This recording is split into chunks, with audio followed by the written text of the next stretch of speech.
So, hello students. The question here is a rod of length L and mass M is acted on by two unequal forces F1 and F2, which is less than F1, as shown in the following figure. The tension in the rod at a distance y from end A is given by. तो यहाँ पर situation कैसा है कि एक rod दी हुई है जिसका कि लेंथ L है और उस पे दो फोर्सेस लग रहे हैं दोनों डायरेक्शन से, एक F1 और दूसरा F2। तो क्वेश्चन में क्लियरली मेंशन्ड है कि ये जो F1 है जो राइट की तरफ एक्ट कर रहा है वो F2 से बड़ा है, राइट। तो अगर F1 F2 से बड़ा है तो क्या होगा, इस रॉड का एक्सीलरेशन राइट डायरेक्शन में हो जाएगा, ठीक है। और हमें क्या निकालना है, टेंशन निकालना है इस बी पॉइंट पे। तो इस क्वेश्चन को करने के लिए हम सबसे पहले फ्री बॉडी डायग्राम बनाएंगे। इस दोनों सेक्शन के फ्री बॉडी डायग्राम बनाते हैं। तो एक हमारा सेक्शन हो जाएगा BC जो कि लेंथ L माइनस y है, और दूसरा सेक्शन जो हो जाएगा हमारा वो होगा सेक्शन AB, और इस सेक्शन का लेंथ क्लियरली मेंशन्ड है क्वेश्चन में y। ये आप देख सकते हैं यहाँ पर ये y है लेंथ AB का, और BC का क्या हो जाएगा L माइनस y। तो स्टूडेंट्स अब इस पे हम वो फोर्सेस रिप्रेजेंट करते हैं जो कि इस सेक्शंस पे एक्ट कर रहे हैं। तो क्लियरली क्वेश्चन में दी हुई है कि BC पे लेफ्ट डायरेक्शन में F2 फोर्स एक्ट कर रहा है और राइट डायरेक्शन में टेंशन एक्ट करेगा, है ना, क्योंकि टेंशन का हमें पता है direction away from the mass. Similarly इस डायरेक्शन में टेंशन होगा और यहाँ पर F1 दिया हुआ। अब दोनों की एक्सीलरेशन राइट डायरेक्शन में होगी। अब हम क्या करेंगे, यहाँ पर अप्लाई करेंगे न्यूटन्स सेकेंड लॉ। तो स्टूडेंट्स न्यूटन सेकेंड लॉ क्या कहता है कि net force is equal to mass into acceleration of the object. जिस भी ऑब्जेक्ट की हम फ्री बॉडी डायग्राम बना के उस पर अगर हम न्यूटन सेकेंड लॉ लगाएंगे उस पर ये इक्वेशन वैलिड होगा इक्विलिब्रियम पॉइंट पे, ठीक है। तो हम BC का इक्वेशन निकालते हैं न्यूटन सेकेंड लॉ लगा के। तो स्टूडेंट्स BC का नेट फोर्स क्या हो जाएगा, क्योंकि ये एक्सीलरेट राइट डायरेक्शन में हो रहा है तो T फोर्स जो होगा वो F2 से ग्रेटर होगा। So T minus F2 is equal to mass of BC into its acceleration, and this is equation 1.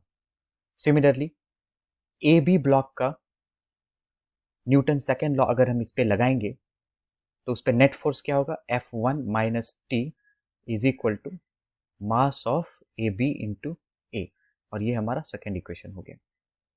तो स्टूडेंट्स अब हमें निकालना क्या है यहाँ पर, मास ऑफ BC और मास ऑफ AB। तो हम यहाँ देख सकते हैं कि क्वेश्चन में दी हुई है कि L लेंथ का जो रॉड है उसका मास M है। तो क्लियर है कि 1 यूनिट लेंथ का मास होगा M बाय L, और जो ब्लॉक BC है, जो सेक्शन BC है रॉड का, उसका लेंथ है L माइनस y। तो इसका क्या होगा, mass M by L into L minus y। तो ये जो है हमारा ये हो जाएगा mass of BC section. Similarly mass of AB क्या होगा, M by L into y, क्योंकि ये क्लियरली दी हुई है कि AC सेक्शन का लेंथ y है तो उसका मास हो जाएगा M by L into y। अब हम क्या करेंगे, इन दोनों मासेस को हम इस रेस्पेक्टिव इक्वेशन में पुट करेंगे। तो हमारा जो इक्वेशन बन जाएगा वो होगा T minus F2 is equal to mass of BC, क्या है mass of BC, M by L into L minus y into A तो पहले से है, और दूसरा जो इक्वेशन मॉडिफाई होके बनेगा वो होगा F1 minus T is equal to mass of AB जो हमने यहाँ निकाला है, और वो क्या हो जाएगा M by L into y into A। अब इस दोनों इक्वेशन को हम सॉल्व करेंगे, और सॉल्व करते वक्त हमें ये देखना है कि एक्सीलरेशन हमें हटाना है इस इक्वेशन से, क्योंकि हमें तो टेंशन निकालना है। तो हम क्या करते हैं, दोनों इक्वेशन को डिवाइड कर देते हैं। T minus F two divided by F one minus T, और ये क्या हो जाएगा m by L into L minus Y into A by m by L into Y into A. तो यहाँ पे क्लियर है कि ये एक्सीलरेशन कट जाएगा और ये m बाय एल कट जाएगा, तो हमारे पास जो इक्वेशन बचेगा वो होगा t minus F two by F one minus T is equal to L minus Y by Y. अब क्रॉस मल्टीप्लाई करते हैं क्योंकि हमें टेंशन चाहिए, तो y into T minus F two, ये जो हो जाएगा ये होगा F one minus T into L minus Y. Simplify करने पे हमें मिलेगा y into T minus Y into F two is equal to F one into L minus F one into Y minus T into L plus Y into T.